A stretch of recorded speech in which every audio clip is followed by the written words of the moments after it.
एक बार की बात है। एक छोटे से गांव में एक मजदूर रहता था। वो रोज मिट्टी खोद कर निकालता, अपने गधे पर लादता और उसे बेच दिया करता था। तो एक बार जब वो मजदूर मिट्टी खोद रहा था तो मिट्टी खोदते खोदते उसे उस मिट्टी में से एक कीमती हीरा मिलता है। लेकिन उस मजदूर को नहीं पता था कि वो बहुत ही कीमती हीरा है। तो उसने उस हीरे को अपने गधे के गले में बांध दिया। एक दिन जब वो गांव से अपने गधे को लेकर जा रहा था तो एक सेठ जी थे उसी गांव के, जो उसी गांव में एक छोटी सी किराने की दुकान चलाते थे। तो उन्होंने जब उस गधे के गले में उस हीरे को देखा तो उस मजदूर से पूछा कि ये तुम्हारे गधे के गले में क्या है, बड़ा चमक रहा है। मजदूर ने कहा कि ये चमकीला पत्थर है, मुझे मिट्टी खोदते समय मिला था।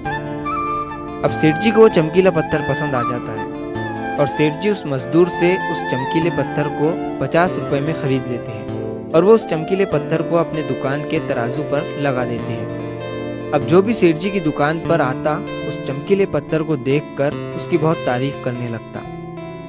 तो एक बार एक जौहरी सेठ जी की दुकान पर आता है और जब वो उस कीमती हीरे को सेठ जी के तराजू पर लटका हुआ देखता है तो वो जौहरी समझ जाता है कि ये कीमती हीरा है। वो सेठ जी से पूछता है कि ये क्या है और इसे आपने तराजू पर क्यों लटकाया हुआ है। सेठ जी उस जौहरी से कहते हैं कि ये एक चमकीला पत्थर है, मैंने एक मजदूर से 50 रुपए में खरीदा था। वो जौहरी सेठ जी से कहता है कि क्या तुम इस चमकीले पत्थर को मुझे बेचना चाहोगे। सेठ जी उस जौहरी से कहते हैं कि अगर तुम इसे खरीदना चाहते हो तो मुझे 100 रुपए दे दो और इसे ले जाओ। अब वो जौहरी जो था वो बहुत ही कंजूस था।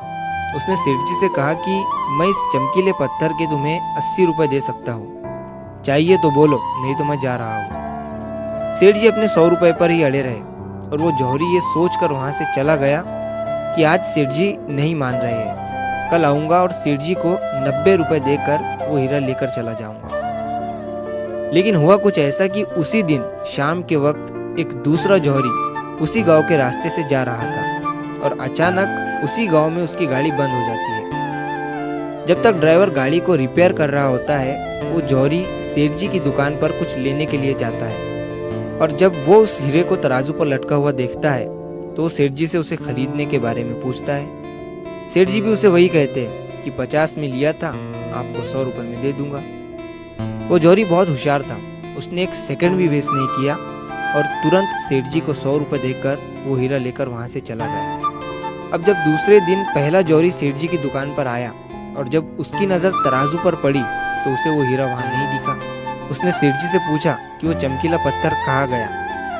सेठ जी ने कहा कि वो कल तुम्हारे जाने के बाद एक दूसरे साहब आए, उन्हें वो पसंद आ गया और उन्होंने 100 रुपए देकर मुझसे वो खरीद लिया। अब ये सुनने के बाद उस जौहरी को बहुत पछतावा हुआ और उससे गुस्सा भी आया। तो उसने गुस्से में सेठ जी से कहा कि तुम कितने बड़े बेवकूफ़ हो, वो कोई चमकीला पत्थर नहीं था बल्कि वो बेशकीमती हीरा था और तुमने उसे 100 रुपए में ही दे दिया। अब ये सुनने के बाद सेठ जी ने उस जौहरी से कहा कि साहब ऐसा है कि मुझे तो पता नहीं था कि वो बेशकीमती हीरा है और आपको ये पता होने के बावजूद भी आप कल मुझसे 20 रुपए के लिए झिकझिक कर रहे थे। तो मुझसे बड़े बेवकूफ़ तो आप हैं जिन्होंने 20 रुपए के लिए एक कीमती हीरा खो दिया। दोस्तों, इस कहानी से हमें 3 बहुत बड़ी सीखें मिलती है। पहली ये कि कंजूसी भी वहीं करो जहाँ पर उसकी ज़रूरत है। अगर हर जगह कंजूसी करोगे तो अच्छी चीज़ें भी अपने हाथों से गंवा दोगे। और दूसरी सीख इस कहानी से हमें ये मिलती है कि हाथ में आया हुआ मौका, अपॉर्चुनिटी हमें कभी भी गंवानी नहीं चाहिए। अक्सर करके हम अपने आप को ब्रिलियंट समझकर कई सारे मौके हाथ से गंवा देते हैं। और तीसरी सीख हमें इस कहानी से ये मिलती है कि कभी भी काम को कल पर मत टालो। एक बहुत पुरानी कहावत है कि कल करे सो आज कर और आज करे सो अब। दोस्तों, सही समय कभी नहीं आता है, अभी जो है वही सही समय है। तो अगर आप इस कहानी को और भी लोगों तक पहुंचाना चाहते हो तो इस वीडियो को लाइक करो ताकि YouTube इस वीडियो को और भी लोगों तक पहुंचाए। और अगर कहानी अच्छी लगी हो तो हमारे चैनल को सब्सक्राइब ज़रूर करिए। मिलता हूँ मैं अगली बार इसी तरह की कहानी के साथ। तो सब्र करो, शुक्र करो और ज़िंदगी में आगे